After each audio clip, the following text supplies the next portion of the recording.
On August 22nd of 2023, we finally got Disney Plus Star Wars The Ahsoka Show. And it was really pretty much interesting. For some people it felt like a continuation of Rebels. For many more, it was just pretty much giving us more lore and history of what Ahsoka's been doing after the events of Return of the Jedi. And like many others, I'm a huge Star Wars fan. I didn't really grow up reading too much of the comics and things like that. I usually just watch, of course, like A New Hope. Then from there, the Empire Strikes Back, Return of the Jedi, seen the prequels, cool, and seen the continuation. And I think after seeing when Disney had bought it and we had the continuation, it was more easier for people like me to kind of jump in and to find their footing and get a more better understanding, because what's now considered, I think, Star Wars Legends, or EU for short, kind of now is on one separate entity, and the canon made it a little bit more easier to understand so much. So having Ahsoka, an original character, and here and seeing her story and her journey has definitely been interesting. It's one of the shows that I definitely wanted to cover, and with this pretty much being the almost the season finale before the season finale for next Tuesday, I definitely wanted to give my take on this episode and just where I feel like maybe overall where I think this season's gonna go. So we begin with, pretty much Ahsoka and them in hyperspace and stuff like that, which was understanding. I had a feeling that we would eventually see her when she gets out of hyperspace, and how that's gonna shift the dynamic of Thrawn, and also her relationship with Ezra and Sabine. Now that she went from Ahsoka the Grey to now Ahsoka the White, you can definitely see in the beginning scenes of her still training and listening to the messages from Anakin, and always making sure she's going to be okay, making sure she's going to be safe, which I thought was good. Live action, we finally got to see Ahsoka and Anakin interact, and obviously see some of the Clone Wars stuff in the live action. But I think watching this episode, it really shows you, like, from a standpoint of, Anakin really generally did care about Ahsoka. That was his Padawan. And even though, of course, he went to being Darth Vader, he obviously redeemed himself. I think just seeing that he went through so many voice messages to make sure she would get them and she would listen to them, I think it really speaks a lot about Anakin's character, that even though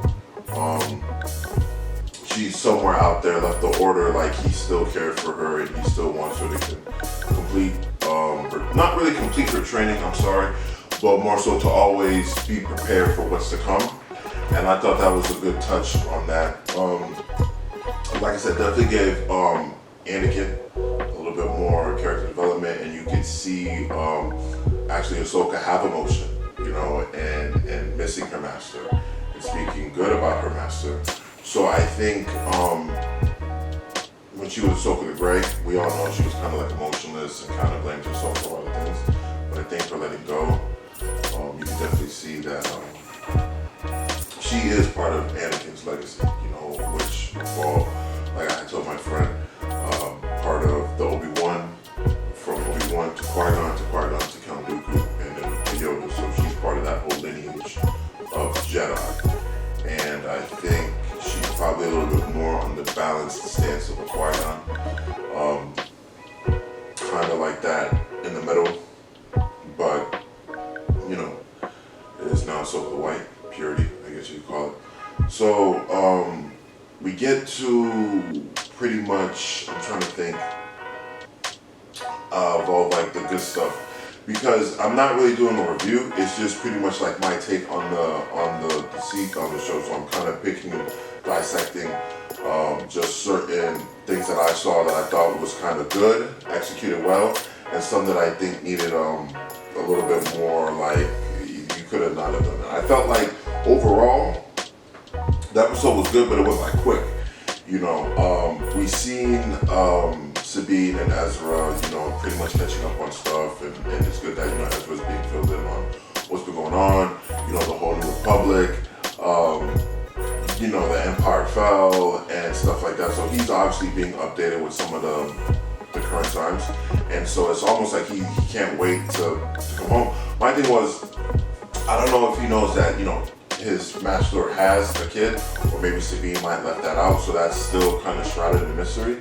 But my thing with Ezra was is when we got to see Shahadi and some of the bandits, whatever like that, find Ezra and Sabine. When Sabine handed him his lightsaber, he didn't need it. I kind of figured as much. Now, with that being said, because he's been gone for so long, and watching Rebels, we've known that he's really been strong in the Force, and at the end, he used the space whales to get to that planet.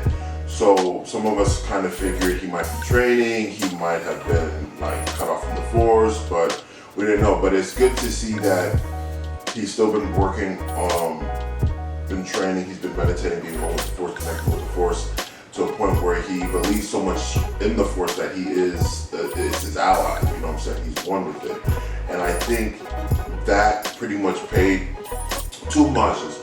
I felt like when Sabine gave him the lightsaber, he didn't want it. I felt like two things. We seen that with, I think it was The Last Jedi, when Rey gave Luke the lightsaber and he threw it over the ocean. I also feel like, if I'm not mistaken, either Revenge of the Sith or The Return of the Jedi. I think it's Return of the Jedi. You could probably write down in the comments below. When Luke went to see Sidious and he was looking at the lightsaber, and Sidious was almost like, go ahead and take it, I have no need for it. I think he said something, if I'm not mistaken, about like he sees the lightsabers to kind of like mock the Jedi. He doesn't really need it because like he's more in tune with like the dark side of the Force and this, that, and third. So I thought that was a pretty good homage to have a young Ezra, well, not young, but obviously younger than Luke, to kind of not need the lightsaber no more, to kind of just be one with the Force and the Force is with him, and he can kind of handle his whole issues just dealing with it with the Force. Now, my thing was, some of the combat that Ezra had definitely needed to be a little bit more polished. It's good that we had one-on-one. We haven't really seen like a whole lot of like martial arts combat in Star Wars too much, except for the Kenobi series. So I think it's good to see more Jedis do a little bit more hand-to-hand combat without a lightsaber and just using a lot more Force techniques. I just think that he could have polished up a little bit more, because it just didn't really like hit too home with me. But overall, like with him kind of turning down the lightsaber and him not needing the lightsaber, I felt like the direction they're going to give Ezra was just be more of like a martial artist using the Force. And then maybe if the big baddie does happen to show up, okay, cool, he'll just more than likely have to need the lightsaber for whatever reason. But he held his own. He held his own, blaster and all. Some people felt like Jedi's using blasters is kind of like blasphemy. I feel like the Jedi Order has fallen, and as Jedi, each like Anakin said, I think a new generation changes or whatever. So I think for a lot they have to adapt, and they're obviously on survival. So sometimes you got to do what you got to do. Blaster or saber, you got to do what you got to do to survive. So I kind of feel like it's just adapting with the times. So we get to see pretty much, I wouldn't really say a rematch, but pretty much you get to see where Ahsoka's mindset is at now when she fights Baylan Skoll. And I think her rematch, so to speak, was really good. She bested him, but you could tell she used both of her lightsabers, so I knew it was going to be a problem, especially with her stance. Felt very samurai-esque to me, so I thought that was cool. And Baylan has been so much like headstrong. Like, I don't know what's been the dude's issue with him, but I think he's getting closer to finding out what's calling to him. He's been obsessed with this whole empire, and we see that he had Shahadi go over there to pretty much fight Ezra and Sabine by herself, and you could tell that she was really conflicted. So my thing is, I have a feeling in the next episode, in the last episode, season finale I should say, that Baylan Skoll is gonna find whatever he's looking for. I have a feeling that they're probably gonna stay on that planet, because whatever he unleashes is more than likely gonna make sure Thrawn and those people don't leave. They're gonna have to face it, and then maybe Baylan Skoll gets killed or gets consumed, or whatever the case is, that leaves Shin Hati in a bit of a sticky situation, because when they fought her and Ahsoka told her to surrender her weapon that she could help her, I felt like that was her giving the early olive branch of saying, we bested you, me and Ezra bested you. Just seeing how Ezra handled himself against Shin Hati and how Sabine handled herself against Shin Hati. Ezra doesn't need a lightsaber anyway, but he bested her like without really breaking a sweat. She didn't even come close, you know. And we see that even when Ahsoka came, she didn't even ignite her lightsabers. The only person that usually is, I think, fitting to her would be a Sabine. So I think looking at an experienced Jedi and somewhat of a broken Jedi still holding his own, she's nowhere near Ezra or Ahsoka. She's more of still the level of Sabine, so she still needs to be properly trained. And I think Ahsoka and Ezra could be the ones to kind of give her that nurturing, that training. But I think she's very conflicted. She doesn't know where her master's head is at. We still haven't gotten a idea of what Baylan Skoll wants to like accomplish. We don't understand any of the background of it. We don't know too much of the situation, because it seems to me that he wants to rebuild an empire. He wants to break the cycle from the light and the dark. But we don't know what his end game, his goal really is. We still don't know what's the relationships with him and Shin Hati. It could either be maybe that's his daughter, that could be his niece, or that could be just somebody who's just maybe a force sensitive that he found and he took in under his like proper tutelage. So we don't know yet, but hopefully in the last season finale, we kind of understand and they flesh out a little bit more of his character. If not, hopefully they kind of give us something where it's not going to be too much of a cliffhanger. But I'm just hoping that the next and final episode's a little bit more longer. I think this one was probably like 45 of a minute runtime. It went by so quick, man. It was crazy. We got to see Thrawn do Thrawn things. You know, he's still good at what he does, I would say, but we didn't really see too much of him.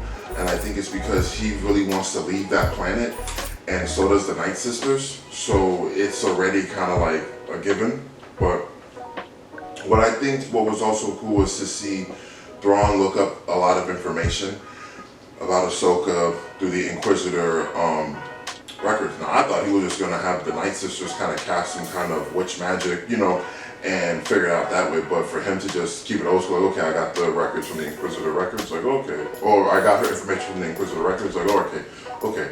So, you know, that was interesting. That was very interesting. But when he found out that her master was, General Anakin Skywalker, he was pretty surprised. You know, he was pretty surprised. So we don't know what Thrawn could be cooking up. We know now that he knows that her master was, you know, pretty much his boss. And so he knows to some regard like she could act like Anakin and maybe turn to the dark side. So we don't know what Thrawn's thinking. We don't know what his angle could be now, knowing what he knows. I feel like during this episode, he was kind of testing the waters. He really wanted to bring them together, and he was really, I think he was really more so just like trying to buy time with limited resources so he could leave. And I feel like hopefully in the last episode, they don't leave right away, and Ahsoka runs into Thrawn, and Thrawn's now stuck trying to figure out how to be one step ahead of Ahsoka, and hopefully she doesn't end up like Vader or what, because I know the only two people who knew Vader's identity was Tarkin and Thrawn. So I'm pretty sure now that they're seeing like, oh, his Padawan's still around, prancing around, what could we do to maybe defeat her or have her go to the dark side? But then if she goes to the dark side, you guys would have like somebody who you would have to take orders from anyway. So I don't know what his plans are with Ahsoka. All I do know is that it was pretty interesting to see the shocking on his face, and for him to kind of mention about Vader's absence and stuff like that. I thought that was like, all right, cool. But overall, the episode was kind of fast. You know, if you weren't paying attention, it would be gone in the blink of an eye. The beginning opening scene with Hera Organa, like the actor, for me with Hera, has kind of just been like a hit or miss. Some episodes she's good, some she's kind of like dry. Just because I feel like watching Rebels and Hera, I knew she understood like the whole Jedi, because Kanan and Ezra really, the main focus was on them, and the rest of the Ghost crew, and they all balance each other out, and Kanan really like paved this wave of like this father figure, and Hera being the mother and understanding things of the Force and that nature. And I think in some episodes of watching Ahsoka, you can kind of see, like, I think the one scene where Ahsoka and Anakin are training, and she's kind of sitting there like, your son is Force sensitive, and then you're kind of like acting oblivious to it for like the first time, and then you're able to hear lightsabers. Like, I think like that was just terrible writing on that forefront. Don't make everyone Force sensitive. Like, we understand like everyone is connected to the Force, but don't make everyone Force sensitive, because then it kind of defeats the purpose of a lot of things. Hera definitely is no Force sensitive, so let's kind of like get that out there and not bring that into the forefront. And then you have definitely her, I guess, being held in some type of Supreme Court. C-3PO comes and kind of like says, oh, Leia sanctioned the mission, and kind of like, oh, okay, it's fine. I felt like that could have been handled a little bit different. It was cool to see C-3PO, I get it, but I felt like that could have just been handled a little bit more different. A different conversation could have been more like, oh, okay, cool. But I think they just had to put that in to be like, okay, now this is the consequence that Hera's facing, and then this is what it's going to look like. Okay, now that that's done, let's jump into it. Did we really need it? Yeah. Was it really like, to me, like, oh my God, like what's going to happen next? No, it was just there to be there, and then just, all right, move along. And then seeing a lot of the fights were good, but then a lot of the build-up, a lot of the climactic, like, oh my God, it's getting there, wasn't really there in this episode. Like, we had great lightsaber fights. We had a lot of great chemistry with a lot of the characters and what they're trying to do, but there was nothing really building up. Ahsoka bested Baylan Skoll, and then he kind of looked around and, all right, well, I'm going to go and find what I got to find. We have Thrawn kind of like watching things from a distance, send these people in, okay, retreat them back, and we got almost this complete, so we're going to eventually leave. So now we're almost there to get out of this exile planet, and I'm going to take over the galaxy, XYZ. So we didn't really get nothing too crazy, like the ship, the one guy that's been training with Jedi, he came, he said some things, but it was nothing really like climactic, like, yo, I can't wait for the like season finale. I felt like this one was rushed. Nothing was really world building. Nothing was really like, oh my God, that was the best. I think the only thing that they really did good was just a lot of the fighting, to see how now Ahsoka's training and her fighting is, to see how Ezra has trained, see where Shinhadi's gonna stand by the season finale ends, and I think that's it. What I think's gonna happen personally is, with this whole thing coming to a wrap, what I'm predicting is Baylan Skoll is gonna be pretty much like the dark side of the Force, and is gonna fight Ahsoka. And for whatever's gonna happen, Anakin's gonna come and always be there for Ahsoka, like he said, so he's gonna come have Ahsoka tap into some of that Sith, but not have her be consumed by her. Take out Baylan Skoll, and when that happens, Thrawn may leave with the Night Sisters. Shinhadi might go with them to understand her training. I have a feeling her lightsaber's either gonna get thrown away or broken, so by the season 2 or whatever, she's gonna get a whole new lightsaber, probably blue. More than likely, and she's gonna now have Ahsoka as her Padawan, take on Sabine as her Padawan. Ezra's gonna come back.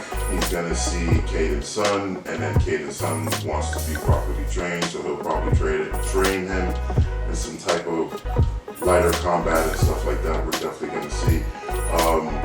And that's pretty much gonna be where it's gonna go from there. And then of course with Thrawn probably being back in the galaxy, being this bad toughie, I can really see Thrawn pretty much for the next 3 to 4 seasons, I'm calling it right now, kind of run amok.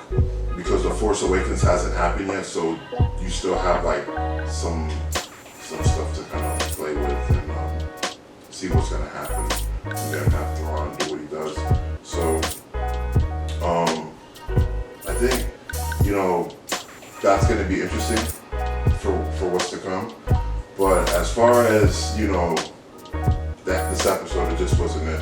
I'm just looking more forward to the season finale, what that season finale is gonna hold. I hope it's longer than 45 minutes, and I hope it doesn't go by quick. I'm hoping for at least an hour and some change, that we're gonna get a lot of things flushed out. We're gonna get a lot of understanding.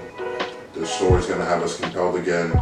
We're probably gonna see hopefully another Anakin appearance of him giving Ahsoka that one push, that, last thing, maybe knight her as a Jedi Knight, and give her some encouraging words of wisdom, take out Bail's skull, see what's gonna happen from there, and hopefully that, hopefully that Thrawn does leave that planet, goes to the galaxy, and the New Republic's kind of like, oh my God, like you were right, Thrawn's back. Say that for the second season. Shin Hati conflicted, goes with them or leaves, and whatever she decides to do, hopefully we see her in the second season. If Bail's soul doesn't die, hopefully gets consumed with some type of power or some type of possession, and we see him leave maybe with Shin Hati or by himself with the Force entity, we're gonna call it, and we see them all in the next season. That would be pretty interesting. But I'm pretty much gonna call it right now. Bail's Soul's gonna die. Shin Hati's either gonna go with the crew or go solo, and we're gonna see Thrawn escape, and he's gonna cause a muck through the whole galaxy. So yeah, and then hopefully season 2, they pick up where they left off, and we get to see, pretty much Star Wars, them having a war, and Thrawn, with the little bit of his resources over here, taking it to war. Or maybe he might go to, where's the Night System? I think Dathomir. He might go to Dathomir, hide out over there, resurrects some more dead people for his army. Maybe go to a few worlds that are like more dark force welcoming, so the Night Sisters can kind of, mask their energy and not have to worry too much. And we can kind of see Thrawn kind of rebuilding his army, rebuilding his regime, being updated with what's been going on, what's been new, and hopefully, slowly but surely, in that season 2, we could see Thrawn starting to run amok. By then, I'm hoping that Sabine's training is a lot better. Ezra's hands are way better. Ahsoka is pretty much in the middle. You want her to be like the real, true, great Jedi, where she could tap into the dark and still walk the path of the light, or tap into some of the light and some of the dark and still like follow her own goal. We've seen that a little bit with Anakin, and we know that with Qui-Gon Jinn. There's always been that one in the middle. Hopefully, in season 2, or maybe actually, come to think of it, now that I'm speaking, maybe in the end of the season finale, we get to see the return of the Bendu. Or if not, bring him in season 2 and maybe have the Bendu kind of give Ahsoka some good wisdom and a different perspective of it. I hope we get that. That would be great. That would definitely be a game changer. That would definitely be a whole game changer, man, if we really got that. So, I just can't wait. I'll definitely give you my take on that season finale, because just watching the show has been great. There's not been one episode where I felt like it was trash or was too slow or whatever. I just feel like this particular one I had to talk about because it felt rushed to me, Like I said, it just felt rushed. I get it. Probably by the time this happened, the writer strike started to pop off, and now that the writer strike is somewhat coming to not really a standstill, but like they're on speaking terms and coming up with a deal. Hopefully it'll be to a point where they can make an agreement and we get to see maybe the show come back next year, or starting to have them start writing months down the road and maybe air it almost the end of the year by 2024, but that's still to be seen. So I get why the episode was like that. I just hope the last episode isn't too rushed. So, but let me know what you guys think in the comments down below. What do you think of this episode of the Ahsoka show on Disney Plus? Do you think it was good, or if it's trash? Just let me know. We can get a conversation going. Also, if you guys aren't subscribed, go ahead and hit the subscribe button. Don't forget to hit the bell for notifications. I know I've been on a little bit of a hiatus on my KG Films channel. I recently revised my gaming channel, Blue Saber Gaming, so go ahead and check that out. I pretty much covered the new beta for the First Ascendant, as well as talked about my experience with Fantasy Star Online 2. So go ahead, run those numbers up. I also recently dropped my first episode of the Blue Saber podcast on Spotify, kind of give you an introduction of like who I am and what to expect for the content of the podcast and what I'm going to be talking about and tackling things like that, and what I might have as a guest appearance and so forth and so on. I plan on dropping the podcast episodes probably every Sunday for right now, just because I kind of want to get a whole week of stuff to kind of give you guys, to let you guys know my take and what's been going on, and giving you some like real hard facts and stuff like that. So that's going to be pretty cool.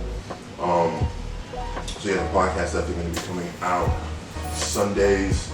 I'm going to probably start giving you guys a little bit more content for both my channels. I know since September is pretty much done, I'm definitely going to be doing a lot more Halloween horror themed stuff on this channel, as well as my gaming channel, just playing like games like Bloodborne, Resident Evil, you know, categories like that. Probably over here giving you guys a little bit more thriller, horror, crime-esque, anything with any kind of blood or gore. So we'll definitely be talking about that, some anticipated shows, anticipated movies, talking about some classic shows, some classic movies. We'll definitely be covering about that, seeing what I think of it today. Does it still hold up? Not really a reaction, but just pretty much kind of like a reaction to a degree, because some of these movies I've already seen, some of these movies I haven't seen, so I'm just going to give you my personal opinion on it, what they could have done better, what was good, what was executed great, what was like in the bottom, and so forth and so on. So definitely. But you know, I also have Instagram. You guys can go ahead and follow me on Instagram. The link will be in the description below, as well as Twitter. That link will be in the description below. But you know, with no further ado, I think this is going to conclude my discussions with the Ahsoka show on Disney Plus. Been watching on a whole lot of Disney Plus, probably for like the past couple months now, since I pretty much got it. So I've been catching up on like Marvel shows, a lot of you know, Star Wars stuff, you know. So if you guys want me to cover any of those topics or what I think of it, let me know also in the comments down below, and I can definitely get a cracking on that. But until the next time, I'll see you guys in the next one. Be safe, take care, peace.